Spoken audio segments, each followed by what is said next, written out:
నమస్తే, welcome to Suman TV. నేను మీ లక్ష్మి. చిన్న పిల్లలు, అప్పుడే పుట్టిన పిల్లల్ని కేర్ చేసే విషయంలో చాలా రకాల భయాలు ఉంటాయి. అమ్మో ఇది చేయొచ్చా, అది చేయకూడదా, ఇంటికి వెళ్ళిన తర్వాత నార్మల్ పిల్లల్ని ఎలా పెంచుతామో అలాగనే వాళ్ళు కూడా చూసుకుంటే సరిపోతుందా, అదే పెద్దవాళ్ళ సపోర్ట్ ఉంటే ఇంకా వాళ్ళు బాగా చూసుకునే వాళ్ళు, ఇలా రకరకాలు. రెండో కాన్పో వాళ్ళకైతే కాస్త ఎక్స్పీరియన్స్ వస్తుంది కాబట్టి ఎలా చూసుకోవాలి, ఏం చేయకూడదు అనేది తెలుస్తుంది. బట్ ఫస్ట్ బేబీకి అయితే మాత్రం చాలా వర్రీస్ ఉంటాయి పేరెంట్స్లో. సో ఇవన్నీ కూడా డీటెయిల్గా తెలుసుకుందాం. మనతో పాటు డాక్టర్ హిందూజ గారు, neonatologist from MGM 7 Hills hospital. నమస్తే మ్యామ్. నమస్తే అండి. ఎస్ అండి, చిన్నపిల్లలు అంటేనే చాలా సెన్సిటివ్. వాళ్ళని చూసుకునే విషయంలో ఎన్ని రకాల టాస్క్లు ఉంటాయంటే ఇటు అమ్మ ఒక వరి, నాన్న ఒకలాగా వరి అవుతూ ఉంటారు. జనరల్గా వాళ్ళు ఏడ్చినప్పుడు మాత్రం వచ్చే భయం ఉంటుంది చూసారు మనకి. ఎందుకు ఏడుస్తున్నారు అంటే ఆకలేస్తుందేమోలే ఏడుస్తున్నారు అనుకుంటాం, కానీ వాళ్ళ ఏడుపుల్లో కూడా రకరకాలు ఉంటూ ఉంటాయి. అది మీకు మాత్రమే తెలుస్తూ ఉంటుంది. ఎట్లా గెస్ చేయొచ్చు? అవునండి, మీరు అడిగిన క్వశ్చన్ చాలా కామన్ ప్రాబ్లం అండి. పేరెంట్స్ ఫేస్ చేసేది కామన్గా అడిగే క్వశ్చన్ అండి. మాకు మా బేబీ ఏడుస్తూనే ఉంటుంది, ఎప్పుడు చూసినా ఎందుకు ఏడుస్తుంది అనేది అర్థం కావట్లేదు, చాలాసార్లు అడుగుతూ ఉంటారండి. యాక్చువల్లీ చాలా రీజన్స్ ఉంటాయండి బేబీస్ ఏడవటానికి. మోస్ట్ కామన్గా మనం చూసుకోవాల్సింది ఫీడ్ ఏమైనా, పాలు ఇవ్వటం అనేది ఏమైనా తక్కువైనా లేదా మనం ఓవర్ ఫీడ్ అనేది చేసేసినా సరే మోస్ట్ కామన్గా ఏడుస్తారండి.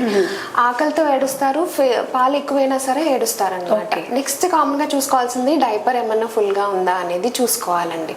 ఇది కాకుండా వాళ్ళకి టెంపరేచర్, వాళ్ళకి బాగా వేడిగా ఉన్నా లేదంటే బాగా చల్లగా ఉన్నా సరే ఇవి మోస్ట్ కామన్గా ఏడుస్తూ ఉంటారండి. మోస్ట్లీ ఇవి మనం చూసుకుంటే కొంచెం ఇవి మనం రిజాల్వ్ చేసుకుంటే వాళ్ళు ఆటోమేటిక్గా వాళ్ళే సెట్ అయిపోతారండి. ఇది మోస్ట్ కామన్ రీజన్స్ అండి. సో ప్రీమియర్ బేబీస్ని చూసుకునే విషయంలో చాలా ఛాలెంజెస్ ఉంటాయి జనరల్లీ.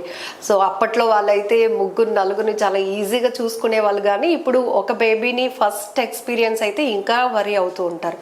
కామన్ వరీస్ ఏముంటాయండి? అవునండి, ఇప్పుడు ప్రీటర్మ్ బేబీస్ అంటే ఈ మధ్య మనకి IVF అని దానివల్ల చాలా కామన్గా మనకి ప్రీటర్మ్ డెలివరీస్ అయితే చూస్తున్నామండి. సో చాలా యాప్ట్ క్వశ్చన్ ఇది. సో ప్రీటర్మ్ బేబీస్ అంటే 9 నెలలు నిండకుండా పుట్టిన పిల్లల్ని ప్రీటర్మ్ బేబీస్ అంటారండి. 7th month లో 8th month లో డెలివరీ అయిపోయిన బేబీస్ ని ప్రీటర్మ్ బేబీస్ అంటారండి.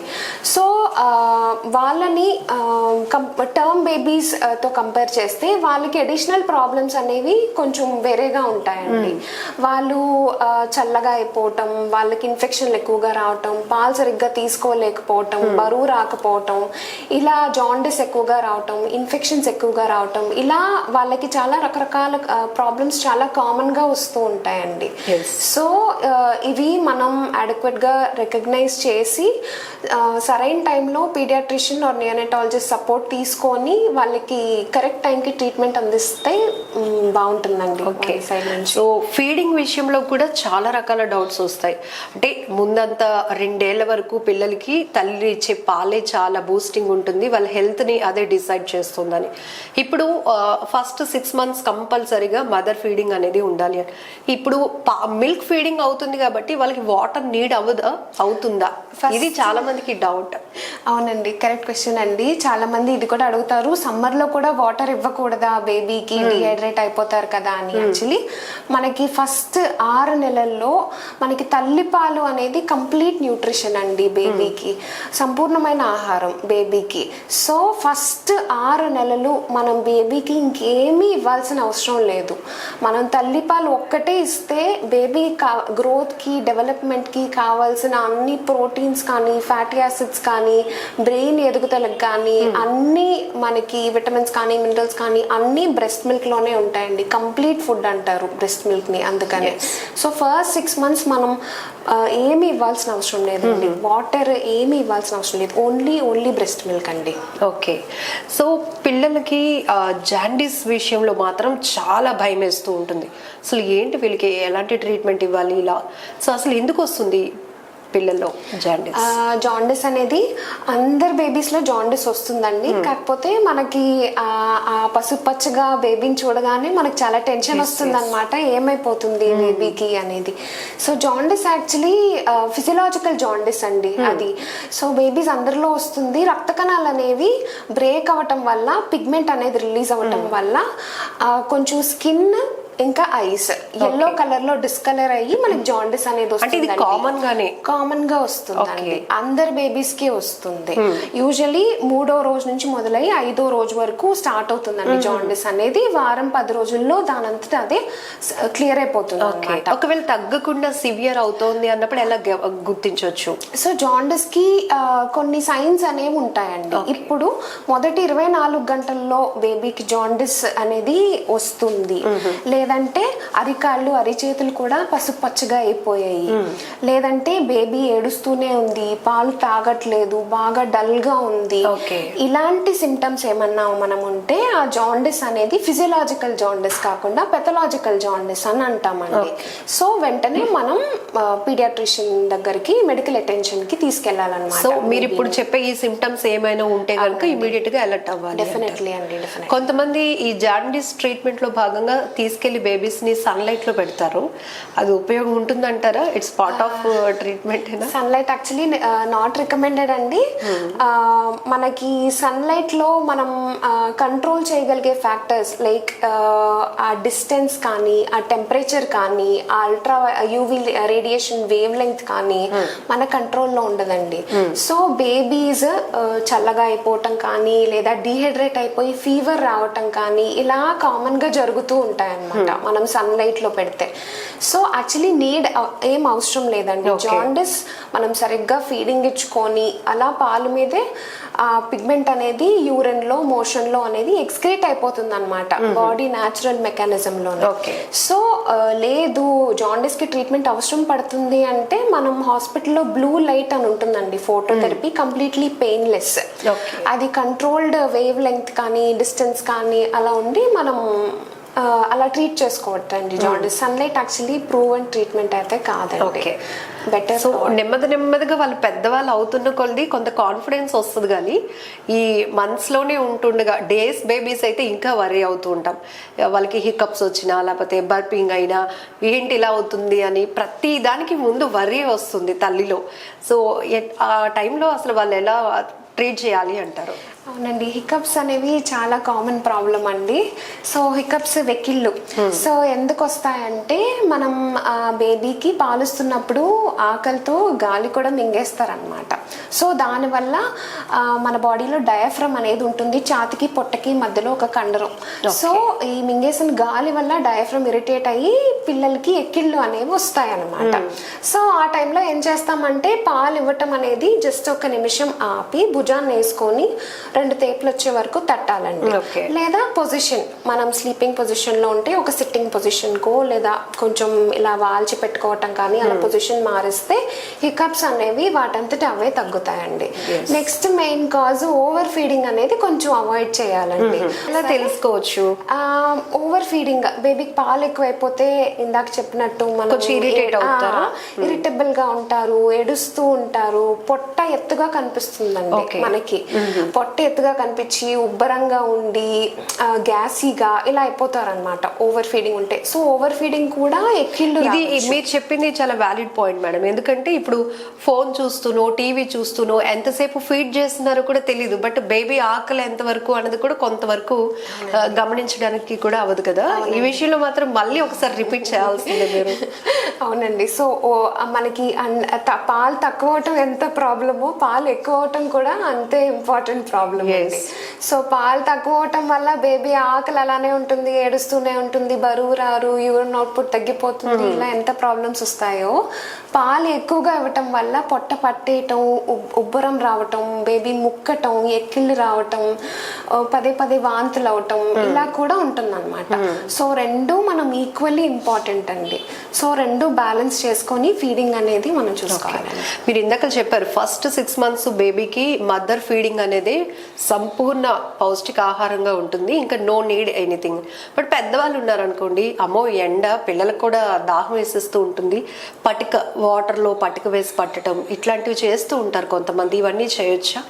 లేదండి, యాక్చువల్లీ బేబీ పుట్టిన వెంటనే కూడా అమ్మమ్మ కానీ నాన్నమ్మ కానీ మీరు చెప్పినట్టు లేదండి, నోట్లో తేనె చుక్క వేయాలి, పటిక బెల్లం వేయాలి, షుగర్ వాటర్ చక్కెర నీళ్ళు ఇస్తామండి ఇలా అంటూ ఉంటారండి. ప్రీ లాక్టియల్స్ అంటాం వాటిని. సో బేబీ పుట్టిన దగ్గర నుంచి తల్లి పాలు తప్ప మనం ఏమీ ఇవ్వకూడదండి బేబీకి. వాటి వల్ల బేబీకి ఇన్ఫెక్షన్స్ వచ్చే అవకాశం ఉంటుంది, మోషన్స్ అయ్యే అవకాశం ఉంటుంది. సో మనం అవి ఏమీ చేయకూడదండి. బేబీ పుట్టిన వెంటనే నార్మల్ డెలివరీ అయితే within half an hour, caesarean section అయితే విదిన్ 4 hours బేబీకి బ్రెస్ట్ ఫీడింగ్ అనేది ఇనిషియేట్ చేయడానికి మనం ట్రై చేయాలండి. అంటే బేబీ పుట్టడం ఎంత గిఫ్టెడో, ఎమోషన్, కొంతమందికి ఒక రకమైన సెంటిమెంట్ కూడా, ఏ దిష్టి తగిలేస్తుందనో లేకపోతే రకరకాల పాటిస్తూ ఉంటారు. ఇందులో కాటుక పెట్టడం, అట్లనే బ్లాక్ థ్రెడ్ ఇట్లాంటివన్నీ కూడా చేయొచ్చు అంటారా?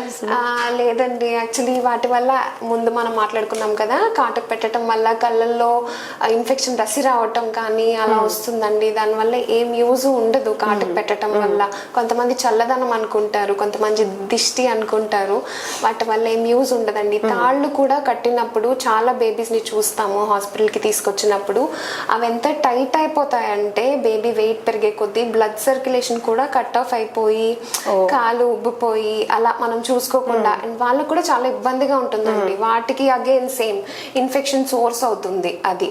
సో మాక్సిమం మనం ఇవి చేయకూడదండి. సో ఫస్ట్ కన్సల్టేషన్ కి బేబీని మీ దగ్గరకు తీసుకురాగానే ప్రాబ్లం కన్నా ముందు అసలు వీళ్ళు ఎలా ట్రీట్ చేస్తున్నా చూస్తారు కదా, ఆ మెడలో ఏం కట్టారు, కాలుకి ఏం కట్టారు, ఎంత కాటుకు పెట్టారు, ఇవన్నీ చూసి అంటారు. ఎస్, మదర్ తీసుకుంటారు మీ సజెషన్స్ ని. పెద్దవాళ్ళు ఎవరైనా ఉంటే వీళ్ళు అలాగే చెప్తారు అంటారు, అప్పుడేమనిపిస్తుంది జనరల్ గా? అంటే ఫస్ట్ పీడియాట్రిక్స్ లో కానీ న్యూరటాలజీలో కానీ పేరెంటల్ ట్రైనింగ్ ఎంత ఇంపార్టెంటో మన ఫ్యామిలీ అటెండర్స్ ట్రైనింగ్ కూడా అంతే ఇంపార్టెంట్ అండి. పాపం మదర్ కి ఇది చేయొద్దమ్మా అది చేయొద్దమ్మా అని చెప్పిన అత్తమ్మ అమ్మ సపోర్ట్ ఉంటేనే కదా మదర్ అయినా చేయగలిగేది అది. సో అందుకనే మేము ఎప్పుడు మాట్లాడినా ఫ్యామిలీని అందరినీ కూర్చోబెట్టి అటెండర్స్ ని, మెయిన్ ఫ్యామిలీ అదర్ పెద్దవాళ్ళని కూడా కూర్చోబెట్టి మాట్లాడతామండి. అప్పుడే వాళ్ళ మదర్ కి సపోర్ట్ చేస్తే మదర్ బేబీని చూసుకోగలదు. సో కొంచెం రూరల్ ఏరియాస్ నుంచి, గ్రామీణ ప్రాంతాల నుంచి వచ్చే వాళ్ళు కొన్ని ఛాలెంజెస్ ఉంటాయి. వాళ్ళు అసలు చెప్పినా వినరు. అట్ ది సేమ్ నియోనటాలజిస్ట్ని అప్రోచ్ అవ్వాలా, లేకపోతే జనరల్గా వాళ్ళకి ఏదో వచ్చిన కామన్ ట్రీట్మెంట్ చేసేస్తుంటారు అప్పుడే పుట్టిన పిల్లలకి కూడా. ఇట్లాంటి ఛాలెంజెస్ చూస్తారా మీరు కేసెస్? యాక్చువల్లీ ఏమవుతుందంటే కొంచెం మనకి పెరిఫరీలో ఇలా మీరు చెప్పినట్టు రూరల్ ఏరియాస్లో అంత అవైలబిలిటీ ఉండకపోవచ్చు అండి మనకి స్పెషలిస్ట్ డాక్టర్స్ అనేది. సో ఏం చేస్తారంటే మందుల షాప్లో మందులు తీసుకొని వేయటం, లేదా నాటు మందులు వాడేయటం, లేదా అరుగుదల కోసం ఆముదం నూనె వేయటం, చెవులో ముక్కులో కొబ్బరి నూనెలు ఇలా వేయటం, ఇలా మనం కామన్గా చూస్తామండి. సో ఎస్పెషల్లీ మనకి అప్పుడే పుట్టిన పిల్లల విషయానికి వస్తే ఇవన్నీ అవాయిడ్ చేయాలండి. మనలాగా వాళ్ళకి రోగనిరోధక శక్తి అనేది ఉండదు, వాళ్ళకి చాలా తక్కువ ఇమ్యూనిటీ ఉంటుందండి, వాళ్ళు చాలా ప్రోన్ ఉంటారు ఇన్ఫెక్షన్స్కి. సో ఎస్పెషల్లీ న్యూ బోర్న్స్ విషయానికి వచ్చేటప్పటికి ఇలాంటి హోమ్ రెమెడీస్ కానీ కల్చరల్ ట్రీట్మెంట్స్ కానీ అస్సలు అవాయిడ్ చేయాలండి. కల్చరల్ ట్రీట్మెంట్స్ అంటే చేతిలో ఎక్కువగా రోమాలు వస్తున్నాయి, పెద్ద అయితే ఎక్కువగా వచ్చేస్తుంది హెయిర్ అని, పట్టిందే పట్టు ఇట్లా చేస్తూ ఉంటారు. అంటే వీటిని అన్నిటిని కాదనలేం, కానీ ఎప్పటి నుంచో మేము చేస్తున్నాం, ఇప్పుడు మీరు కొత్తగా చెప్తారంటారు. కానీ బేబీస్ కి కొంతమందికి ర్యాషెస్ రావటం, ఇట్లాంటివి స్కిన్ అంతా రెడిష్ వచ్చేయడం, ఇవన్నీ చూస్తారు కదా. అవునండి, మీరు చెప్పినట్టు చాలా కామన్ అండి. నలుగు పిండిలో రకరకాల ఆ టైంలో పిల్లలు ఎంత ఏడ్చినా అసలు సమస్య లేదు. అవునండి, ఆ ముక్కులో నోట్లో వేలు పెట్టి ఆ లోపల కప్పం అది తీయటం అనేది అసలు అది నాట్ అడ్వైసబుల్ అండి అసలు. సో తల ఎత్తులో పెట్టి స్నానం చేసుకోవాలి. Just gentle massage with coconut oil, just basic light soap అలా యూస్ చేసుకుంటే సరిపోతుంది. Smooth massage, just touching, gentle massage అండి అంతే. సో మజిల్ స్ట్రెంగ్త్ పెరుగుతుంది, లైక్ కండరాలు బాగా పెరుగుతాయి ఇలా అని చెప్పి గట్టిగా రుద్దేయటం అలా ఏం చేయకూడదు. చాలా జెంటిల్ గా ఉంటాయి వాళ్ళ జాయింట్స్. సో మనకి కొంత ఎక్కువగా రబ్ చేస్తే కొంచెం పెయిన్ ఫీల్ అవుతాం, పాపం వాళ్ళు పిల్లలు ఏడ్చినా కూడా ఇవన్నీ కామన్ అన్నట్టు ఇవన్నీ కూడా కొంత ఛాలెంజెస్. కొంతమంది పిల్లల్ని పుట్టిన పిల్లల్ని చూడటానికి వెళ్తాం కదా, జనరల్ గా మొత్తం చుట్టి పెడతా ఉంటారు. ఇట్లా చేయొచ్చా మ్యామ్? అన్ని ఎక్కడ లేని కాటన్ క్లాత్స్ అన్ని తీసుకొచ్చి ఏంటి ఇదంటే అటు నుంచి గాలి వస్తుంది, ఇటు నుంచి గాలి వస్తుంది, లేకపోతే చెవిల్లోనికి గాలి వెళ్ళిపోతే తల పెద్ద సైజ్ అయిపోతుంది, ఇవన్నీ చూస్తూ ఉంటాం. స్వాడ్లింగ్, ర్యాపింగ్ ఇదంతా. అవునండి. సో యాజ్ యూ సెడ్, మీరు అంటే 2 టైప్స్ అండి. ఒకటి స్వాడ్లింగ్ అండి, అదేంటంటే జస్ట్ ఒక థిన్ కాటన్ క్లాత్ తీసుకొని మా బేబీ అయితే తల్లి గర్భంలో ఉన్నట్టు ఎలా ఫ్లెక్స్డ్ పొజిషన్ లో వెచ్చగా ఇలా ఫోల్డ్ అయ్యి బేబీకి సేఫ్ గా ఉంటుందండి. స్వాడ్లింగ్ అనేది కరెక్ట్ గా చేస్తే మొదటి 2 నెలల్లో బేబీకి చాలా కంఫర్టబుల్ గా ఉంటుందండి. స్లీపింగ్ ప్యాటర్న్ కానీ, ఫీడింగ్ ప్యాటర్న్ కానీ, ఆ గ్యాస్ ప్రాబ్లం కానీ అన్నీ బాగా రెస్పాండ్ అవుతాయండి. స్వాడ్లింగ్ ఉంటే ఈ ప్రాబ్లమ్స్ అన్ని చాలా తక్కువగా ఉంటాయి అన్నమాట. నెక్స్ట్ మీరు చెప్పినట్టు గుడ్డలన్నీ చుట్టేసి, మఫ్లర్ కట్టేసి, గ్లౌస్లు, సాక్స్లు, టెంపరేచర్ తో సంబంధం లేకుండా ఫుల్ ప్యాక్ చేసి పెట్టేస్తే మాత్రం బేబీకి జ్వరాలు రావటం, లైక్ ముక్కులు పట్టేసి గాలి ఆడకపోవటం ఇలా కూడా అవుతుంది అనమాట. సో మన చుట్టూ ఉన్న టెంపరేచర్ బట్టి, ఇప్పుడు మనలాంటి ప్లేస్ అనుకోండి ఎప్పుడు చూసినా వేడిగానే ఉంటుంది. So as per babies requirement, environment బట్టి మనం బేబీ క్లాతింగ్ అనేది చేసుకోవాలండి. సో పిల్లలకి ఒకవేళ దగ్గు, జలుబు, ఫీవర్ లాంటిది అనిపిస్తే ఇంట్లో ఉన్నాయి కదా, మొన్ననే కొన్నాం కదా, కొంత మోతాదులో పడదాము అని అనుకుంటారు, అట్లా చేయొచ్చా? లేదండి, యాజ్ ముందు మనం అనుకున్నాం కదా, యాక్చువల్లీ అప్పుడే పుట్టిన పిల్లలకైతే మనం హోమ్ లైక్ మన ఓన్ ట్రీట్మెంట్ కన్నా ఆల్వేస్ మనం ఒక పీడియాట్రిషియన్ అడ్వైస్ తీసుకొని, బికాజ్ మనకి తెలీదు అది ఎంత సీరియస్ ఇన్ఫెక్షన్ అనేది. బేబీస్ పెద్దవాళ్ళకి లాగా చెప్పలేరండి, వాళ్ళ సీరియస్నెస్ ఆఫ్ సిమ్టమ్స్ అనేది మనం ఎస్టిమేట్ చేయలేము ఇంట్లో ఉండి. సో డెఫినెట్లీ ఒక పీడియాట్రిషియన్ దగ్గరికి వెళ్ళి అడ్వైస్ తీసుకొని మందులు వాడుకోవటం అనేది చాలా ఉత్తమం అండి. ఓకే. సో ఒక్కొక్క ఏజ్ గ్రూప్కి అంటే వాళ్ళ ఏజ్ని బట్టి స్లీపింగ్ అవర్స్ డిసైడ్ చేస్తాం కదా. చిన్న పిల్లలు బేబీస్ వరకు వస్తే రాత్రంతా ఆడుకుంటాడు, పొద్దునంతా ఏడుస్తాడు, ఇట్లా కామన్ గా వింటాం. బట్ వీళ్ళకి ఎన్ని అవర్స్ స్లీపింగ్ ఉండాలి అంటారు? ప్రాపర్ వేలో పడుకోబెట్టడం కూడా రాదు చాలా మందికి, ఏం చెప్తారు? అవునండి, మీరు చెప్పినట్టు పిల్లలు మనకన్నా కొంచెం ఎక్కువ పడుకుంటారండి. ఎప్పుడు చూసినా పడుకుంటూనే ఉంటాడు మా పిల్లోడు అన్నట్టు అనుకుంటారనమాట. ఏమవుతుందంటే పాలు తాగిన తర్వాత బేబీకి పాలు అనేది సరిపోయింది, స్టమక్ ఫుల్ అయింది అంటే 1.5 to 2 hours పడుకుంటాడండి ఇనీషియల్ డేస్ లో. ఫస్ట్ 3 months లో మనకి 16 నుంచి 18 గంటల వరకు పడుకుంటారండి న్యూ బోర్న్స్. తర్వాత 3 months తర్వాత 3 to 6 months ఆ ఏజ్ లో సర్కేడియన్ రిథమ్ అంటే పగలు రాత్రి డిఫరెన్సియేషన్ అనేది తెలుస్తుందండి బేబీస్ కి. సో మెల్లగా రాత్రిపూట ఎక్కువ పడుకోవటం మొదలుపెట్టి డే టైం లైక్ రాత్రి ఒక 7 గంటలు పడుకుంటే డే టైం ఒక 3 to 4 hours వరకు పడుకుంటారు అనమాట. సో మనం 3 to 6 months వెయిట్ చేయాల్సిందే పగలు రాత్రి. మ్యామ్, స్లీపింగ్ పోస్చర్ కూడా చాలా ఇంపార్టెంట్. ఇక్కడ కూడా చాలా మందికి కొన్ని రకాల డౌట్స్ ఉన్నాయి. ఒకేలా పడుకుంటే తల అరిగిపోతుందని, లేకపోతే హెయిర్ అక్కడ చూడండి అరిగిపోయినట్టు నొక్కుపోతుంది, ఇలా రకరకాల డౌట్స్ వస్తాయి. అది నిజమేనా? ఏంటంటే పొజిషన్ మనం బేబీది పడుకున్నప్పుడైతే మనం బ్యాక్ అనేది బెడ్ కి పెట్టాలండి డెఫినెట్లీ. సో ఇలా బేబీని ఇలా స్ట్రైట్ గానే పడుకోబెట్టాలండి. మనం బోర్లా పడుకోబెడితే బ్రీతింగ్ ప్రాబ్లం రావటం కానీ, వాంతి అయ్యి ఏమైనా ఇబ్బంది అవ్వటం కానీ అలా జరగచ్చండి. సో ప్రోన్ స్లీపింగ్ అనేది మనం అవాయిడ్ చేస్తాము ఇనీషియల్ గా ఒక 3 months. తర్వాత మీరు చెప్పినట్టు బ్యాక్ తల అనేది నొక్కుపోకుండా, ఒత్తుకుపోకుండా టమ్మీ టైం అంటారండి. ఇలా బోర్లా పెట్టి వాళ్ళకి ఏమైనా ఆడుకోవటానికి టాయ్స్ అవి ఇచ్చి వాళ్ళ ముందు పెడితే చక్కగా వాళ్ళకి హ్యాండ్ ఐ కోఆర్డినేషన్ కూడా వస్తుంది. మీరు చెప్పినట్టు ఆ ప్రాబ్లమ్స్ ఏమి కూడా రావండి. సో టమ్మీ టైం కూడా ఈక్వల్లీ ఇంపార్టెంట్ అండి. Yes ma'am. ఇంకొక చిన్న డౌట్, కానీ ఇది చాలా ఇంపార్టెంట్.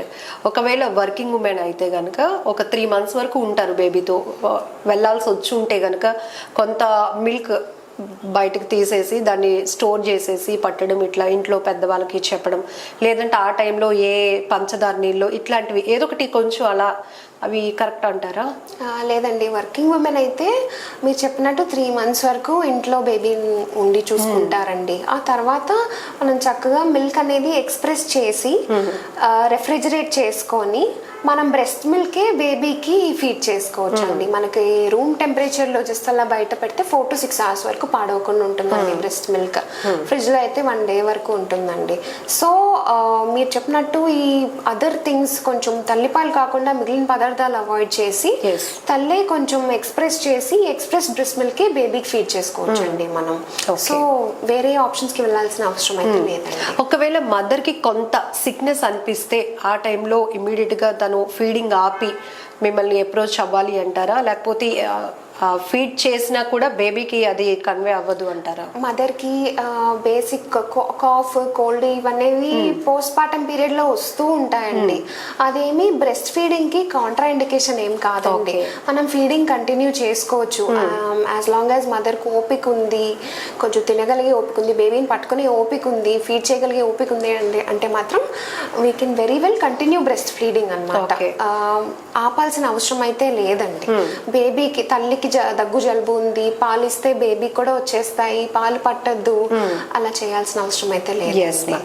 మోస్ట్ కాంప్లికేషన్ అంటే కొన్ని కన్సల్టేషన్ కి మీ దగ్గరకు వచ్చే కేసెస్ లో ఏది మీకు అనిపిస్తుంది, ఎందుకు ఇలా చేశారమ్మా, అసలు ఏం తెలుసు మీకు అని కొంతమంది అంటూ ఉంటారు కదా కామన్ గా మీరు. సో అట్లాంటి కాంప్లికేషన్ కేసెస్ ఏముంటాయి జనరల్లీ? మెయిన్ అండి మనకి అంబ్లికల్ కార్డ్ అంటాం కదా, బొడ్డుతాడు అంటాం కదండి, దాని మీద కొంచెం కొబ్బరి నూనె కానీ అలా ఆముదం కానీ పట్టించి కొంచెం దాన్ని లాగి కొంచెం అలా చేసి బొడ్డు చుట్టూ ఇన్ఫెక్షన్ అయ్యి అలా తీసుకొస్తారనమాట. ఇదొక కామన్ ప్రాబ్లం అండి. బొడ్డుతాడు అనేది ఎప్పుడు పొడిగా ఉంచుకోవాలండి. బొడ్డుతాడికి ఏమీ అప్లై చేయకూడదండి. పౌడర్ కానీ, క్రీమ్ కానీ, ఆముదం కానీ, కొబ్బరి నూనె కానీ ఏమీ అప్లై చేయకూడదండి.